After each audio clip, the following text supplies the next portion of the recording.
probably continuing here with the apostles and looking at one of the lesser known apostles. As far as his name, and the problem is, and not, I guess it's a problem for us, is that a lot of times in the Bible, people have more than one name. And that can be confusing. You know, when you study the kings of Israel, kings of Judah, a lot of times they have two different names. Jehoiakim is the same thing as Jeconiah, which is the same person as Coniah, and that can get a little confusing. And with the apostles here, with Thaddeus, if I had you name an apostle, probably the first name you would think of would not be a Thaddeus. But he has several different names in the Bible. And that causes us a little bit confusion as to who that he was. And the fact is, although there's a lot of, several verses that refer to him, there's extremely little that is known about him. Peter was also called Simon.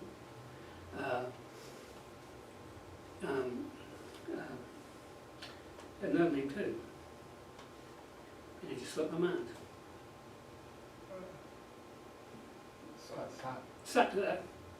Well, I had it, you ruined it there. Simon Peter. Yeah, Simon. Yeah, yes. Sorry to say Silas. Simon. Simon Peter. And what? Anyway. But the different names sometimes can confuse us. Matthew's name was also, what was that? Matthew's name, Levi. Levi. Figured you'd get that one. He's mentioned in Luke 6:15 and Acts 1:13 as being the brother of James. Now, that causes us a little bit of confusion as well. Because who is James? Brother of Jesus, half brother of Jesus. Or? I'm going to say half brother of Jesus. Or it also could be one of the sons of Zebedee that was a fisherman. Yeah. In fact, there's 5 Jameses mentioned in the New Testament. That's the one that's called James the Less. Yeah. Yeah.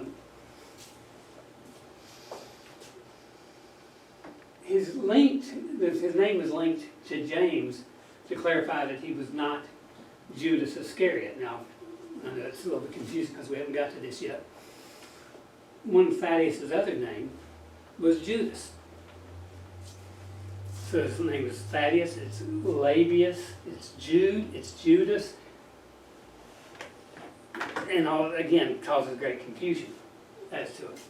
And so there was more than one Judas. There was 3 Judases. You had Judas Iscariot, you had Judas or Jude, the brother of Jesus, and you had Thaddeus, whose name also Jude or Judas. Same different name there. Have I totally confused you yet? Yeah. And I know it can be confusing, but that's why we have to, look at it in depth as to, God wants us to know this for a reason, and whatever reason it is I think sometimes God gives us difficult passages to make us study harder. Because if everything came easy, we would really retain it as well. At least 4, I said 5, I think a while ago. I meant 4 James mentioned in the Bible. I think I said 5. But anyway, first of all, James, the son of Zebedee, who had a brother John. These were the fishermen.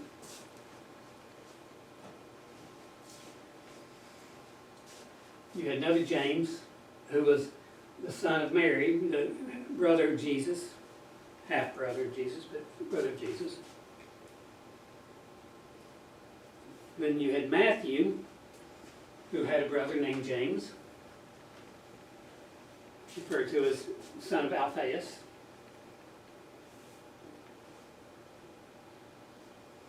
And then you had James, who we really don't know anything about, was the brother of Thaddeus, also known as Judas. So, James, son of Zebedee, James, son of Alphaeus, James, the son of Mary, and then James, the brother of Thaddeus, or Judas, or Labius.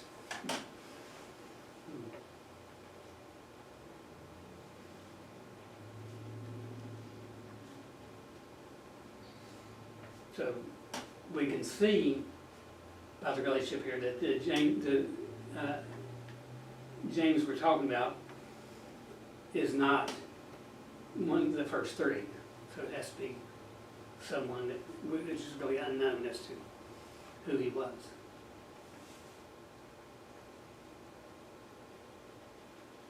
And in the Bible, there's a lot of people that have the same names. There's several Marys, several Johns, several James. And why is that? You know, did that not cause great confusion? Well, in our day and time, yes. But, you know, I can remember even in my lifetime growing up, I knew a lot of people that rarely even left the county they were born in. I guarantee you can go where you live, there's people that families were born and raised on property for the last couple of 100 years. And they didn't travel around, they didn't go even to Charleston, you know. If they did, it was a big deal. People stayed where they at. And back in Bible times, even more so. In fact, the language of the north Israel and the south Israel was different. I mean, it was similar, but it was different. And you didn't have to go very far for language to change. And so a name of somebody in the tribe of Judah and somebody in the tribe of Naphtali, they probably spent their whole life never meeting each other. So it wasn't as important as it is, because of course over time they didn't even require surnames in the Bible times. Later on, as population grew, then that became necessary. Well, when they crossed the river in Judges, if you didn't say the word right, they... Sibboleth. Yeah, some couldn't say, some said Shibboleth and some said Sibboleth, and you can tell which ones, who they were by the way they had a hard time pronouncing it. Did y'all know Swayla? I don't know if y'all didn't know Swayla. Did you? Probably not. Okay, yeah, no, she was in that Thursday class, not. She's from Albania, and one of the students. And she was saying different things in her language. And I heard her, and I repeated it, and she laughed at me like I was an idiot. And everybody else thought, well, he's saying it right. But she recognized right away that I wasn't saying the exact same way that she was. The inflection or something was different. I don't know what it was. Because it sounded the same. She would say two different words, and it sounded the exact same thing to me, but they were completely two different words. And that's why in Bible times even more so. So Judas was not Jude, although Judas can also be called Jude. But it was not Jude as in the book of Jude. Right. In Jude 1:1, Jude, the servant of Jesus Christ and brother of James, to them that are sanctified by God, the Father, and reserved in Jesus Christ and called. So, Jude had a brother called James, as did Judas have a brother named James. So, again, I know you get a little bit confusing here, but to see, these two men with the same names, if you said Jude and James, it's like saying,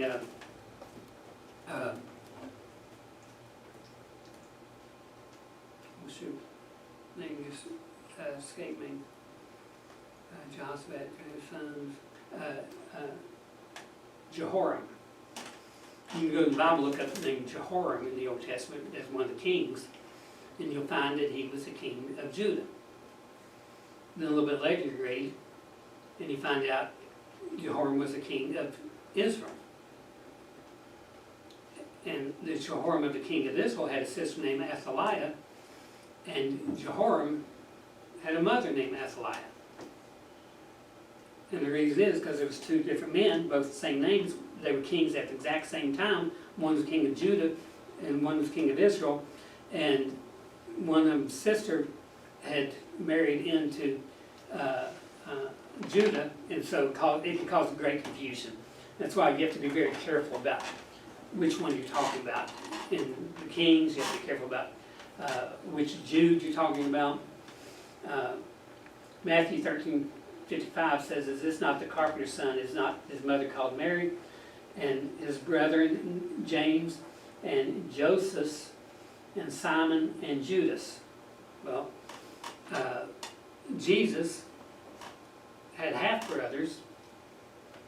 One was James, one was Joseph. Joseph, J-O-S-E-S, and Joseph, exact same name. This was also named Barnabas, although this is not Barnabas. Jesus had a half-brother named Joseph. Barnabas' original name was Joseph. And Jesus had a brother named Simon. Well, Peter, Cephas, that was the name for there came to me, Peter.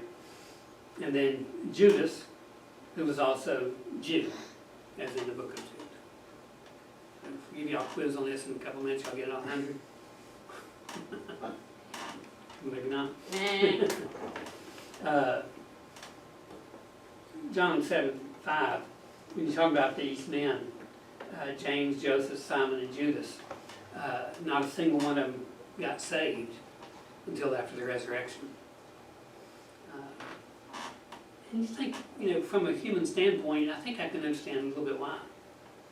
I mean, you have all these brothers who are always in trouble for something, and then they turn to Jesus like you never did anything wrong. Why would I? They may have held a grudge against him for a while, but they ended up getting saved. Also known as, AKA. So Thaddeus is also known as Judas. The name Judas means Jehovah leads. I know as Christians, I doubt very seriously, Tony, when you find out you're going to have a son here, that the first name came to mind was Judas. After he's born, you may came up with that, but you wouldn't have been tempted to name him Judas because of Judas Iscariot. Or Jezebel. Or Jezebel, yeah. You might want to call him Lucifer at times, but the fact is, those names, aren't bad names. Judas is not a bad name. It means Jehovah leads. It's a great name. But because of Judas Iscariot, they kind of ruined it for everybody. So Judas is probably Labius's original name. And we'll look at the meaning of Labius and Thaddeus, or Thaddeus, Labius, and Jude.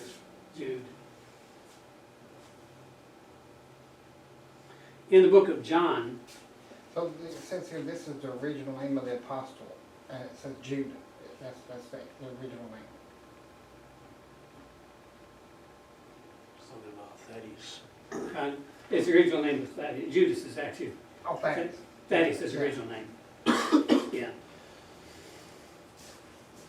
It says his birth name, and then, as was the custom, remember Acts chapter 4 I mentioned a while ago,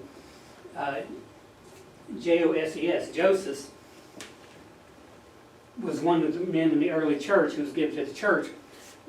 But because of his character, the disciples surnamed him, or changed his name to Barnabas. He was known by his character. I mean, only one time in the Bible do we see Barnabas' name mentioned as Joseph. Those other 24, 5 times, whatever it is, we always find it as Barnabas. But his name really wasn't Barnabas. Barnabas was his character. That's the kind of person he was. And probably the same thing's true with Judas here. Now John, when he's mentioning this Judas, he actually says Judas, not Iscariot, to avoid confusion.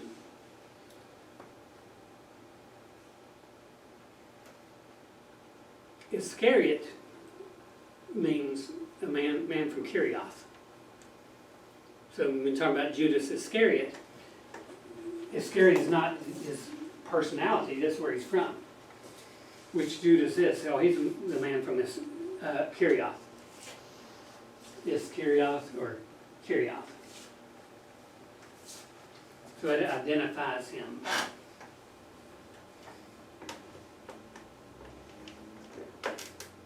And of course, this Judas remained loyal to Jesus, where Judas Iscariot did not. And they may have named him Thaddeus or Labius because they had two Judases. Judas from Iscariot, and then Judas that they just, and again, named by his character. We'll see that here in a second.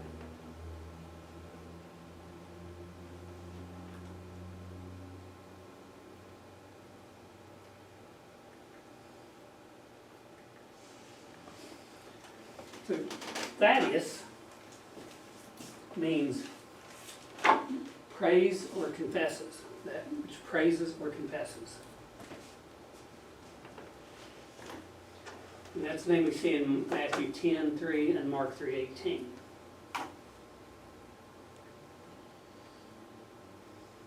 Labius means courageous one.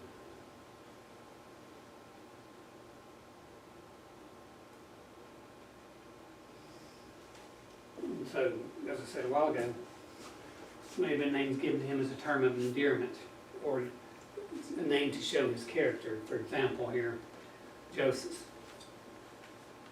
who was named the son of consolation, or the son of encouragement.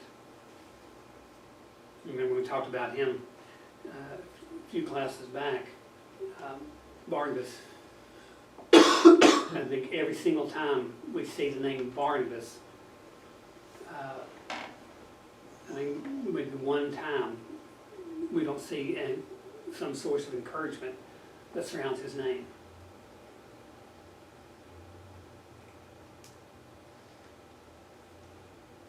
Matthew and Mark didn't use the name Judas. John does.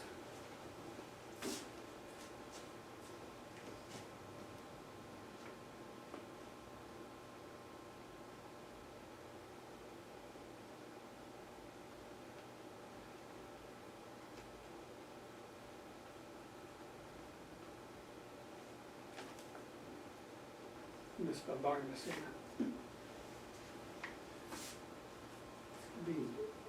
B-R-N-A-B-A-S.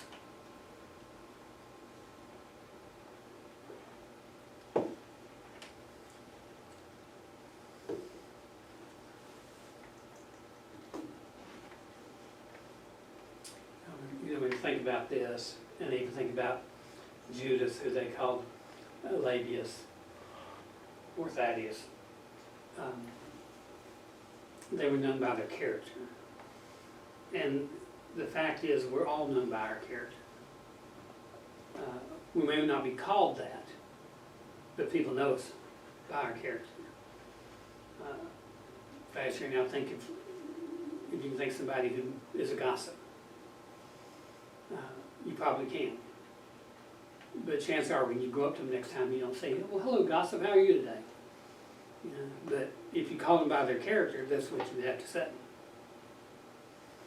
And so for them to call Joseph a son of encouragement, they knew him by, this guy's going to encourage somebody. Labius as a courageous one.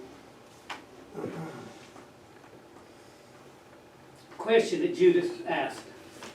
This is where John says, Judas said to him, not Iscariot. Okay?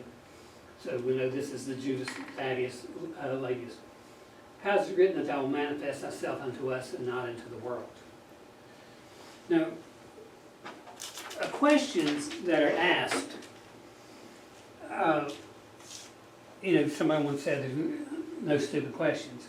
And I think there's a lot of truth to that. People ask questions, it reveals a lot about their need and sometimes about their character, about them, who they are. Thomas would ask the question, how can we know the way? And I've even heard people criticize him for asking that. Especially Thomas, because he was a doubter. Why would he say that?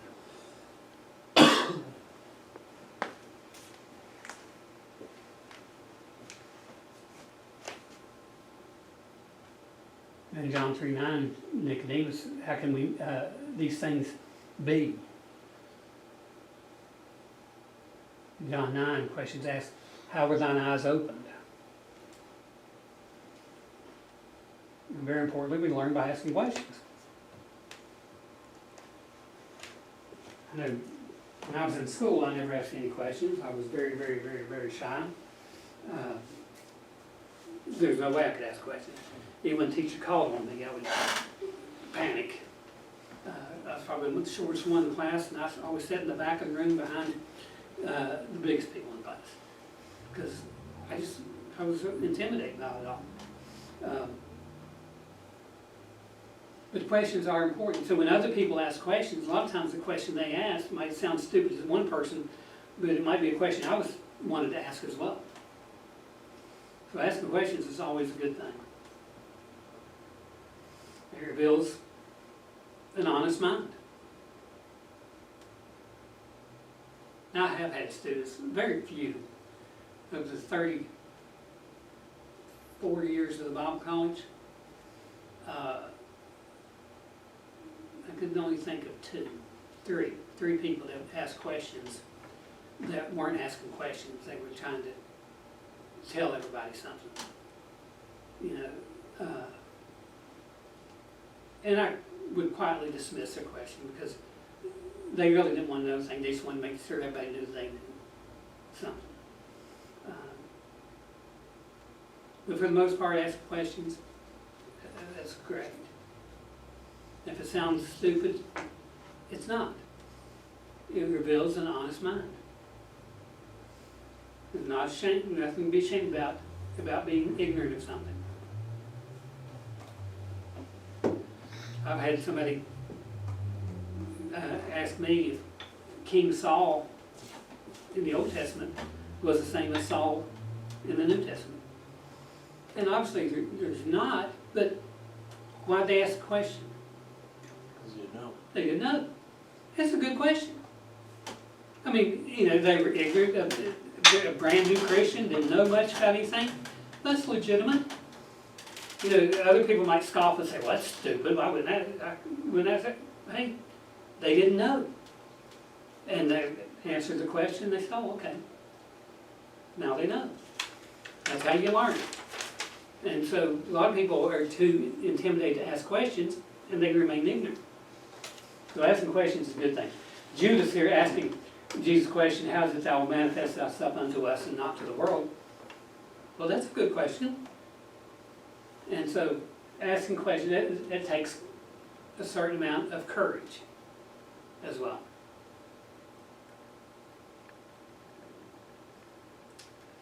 Courage to ask Jesus about being the way. So this question reveals something about Labius, which means courage, or Thaddeus, or Judas, or Jude. So there are really only 4 names you have to remember with this character. Judas and Jude, it's easy to remember those two.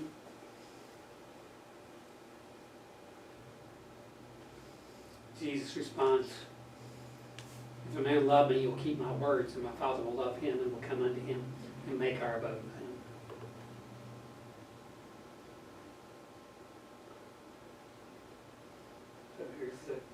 key to obedience is love. And it's also the key to our communion with Christ, our fellowship. That's what the word communion means, is fellowship.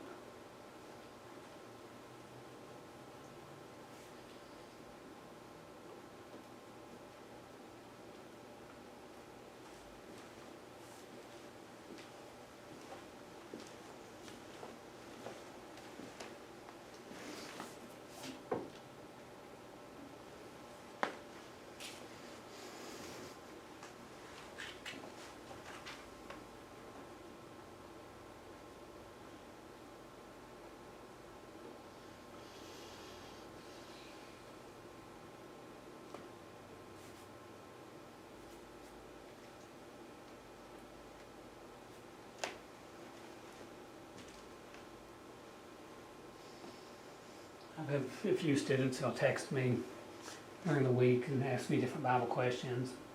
And one in particular, she asked a lot of questions, and then she apologizes for asking so many questions, and I tell her never apologize for that. And if I can help her, hey, praise the Lord. If I can't, I'll tell her I can't, you know.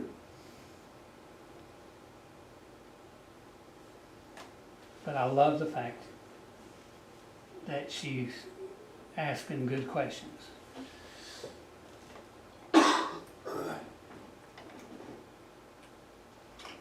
Went to Africa back in 2002, I think it was. And I taught at two different Bible colleges, one in Kenya and one in Uganda that we had started. The one in Kenya, I knew the pastor very well, David Ngore, and I've been with a lot of his church members, his preacher boys, whatever you want to call them. Spent a lot of time with them. And then when I taught the class, I had them ask questions, and they asked some really, really, really good questions. And then I went to Uganda, and I can't remember the name of the pastor there, but he was mad about something, about whatever it was. Hardly would even talk to me.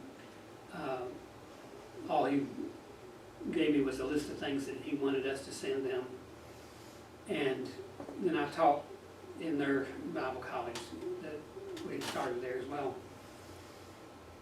And as I was teaching, I could see hardly anyone really paying much attention to anything. And then when I opened up for questions, I can't remember what the questions were, but they had mostly nothing to do with the Bible at all. And I thought, I wasn't a bit surprised, not a bit surprised, because if the leadership is not really intent on knowing the Word of God, all he wants is, he wanted me to send him t-shirts for all his church members, and always just kept asking for this, and all these different things. And their questions, though, told me a lot about the leadership. The questions in Kenya told me a lot about the leadership there, and the questions in Uganda told me about the leadership there. There wasn't much leadership in Uganda, and there's a lot of good leadership in Kenya. So questions tell you a lot about the people, and sometimes even about the churches they go to, and a lot of different things like that. Thaddeus, though, although we struggle over his name here, names, and we know his brother James, and there's another Judas who was the brother of James. When it comes to actually knowing who he was, very little is known. We know he was in the upper room in Acts chapter 1, on the day, prior to the day of Pentecost. And since he was there, we know that he was commissioned to go in all the world and preach the gospel, Acts 1:8.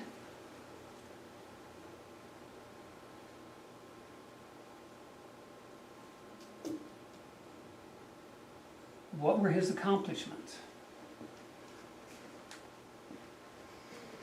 And the fact of the matter is, we don't know. So does that classify him as a failure? No.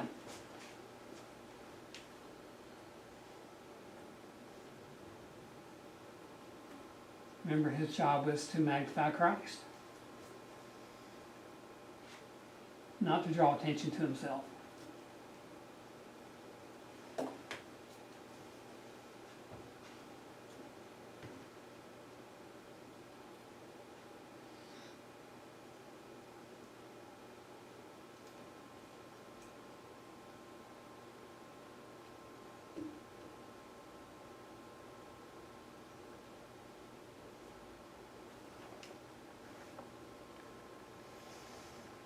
Sacrificial life.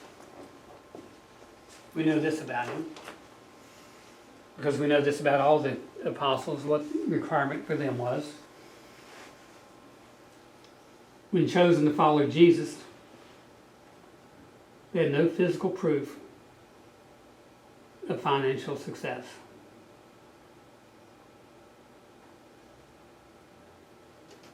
Jesus himself said he had nowhere to lay his head. And yet he said, follow me. And the only guarantee that the apostles did have wasn't of fame and fortune, but they were guaranteed persecution.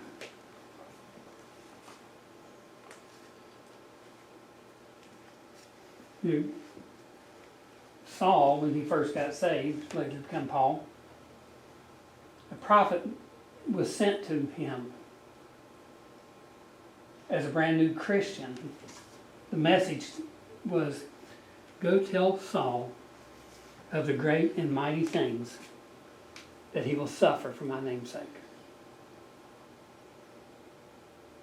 I mean, right off the bat, he wasn't told that he'll find fame and fortune and 2,000 years was to be talking about him. I mean, that did happen. It meant nothing to him. But he was told he was going to suffer, and suffer he did.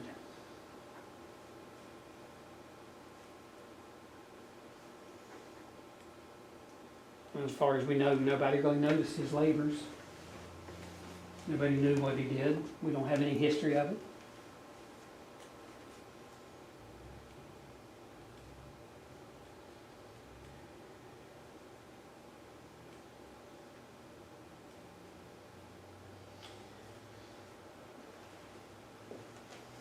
I remember one of the previous classes talked about D.L. Moody. Moody, great revival preacher of the 1800s. Said to have led over 100,000 people to the Lord. Remember the man's name that led him to the Lord?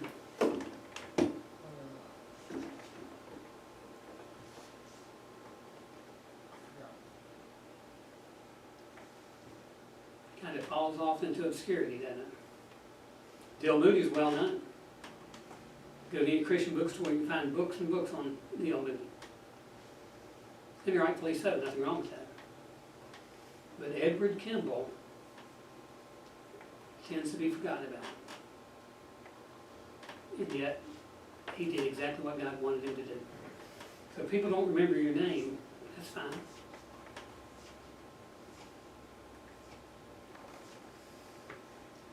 This is not in the Bible, but not a bad motto to think about. Fidelis super los. Faithful over fame.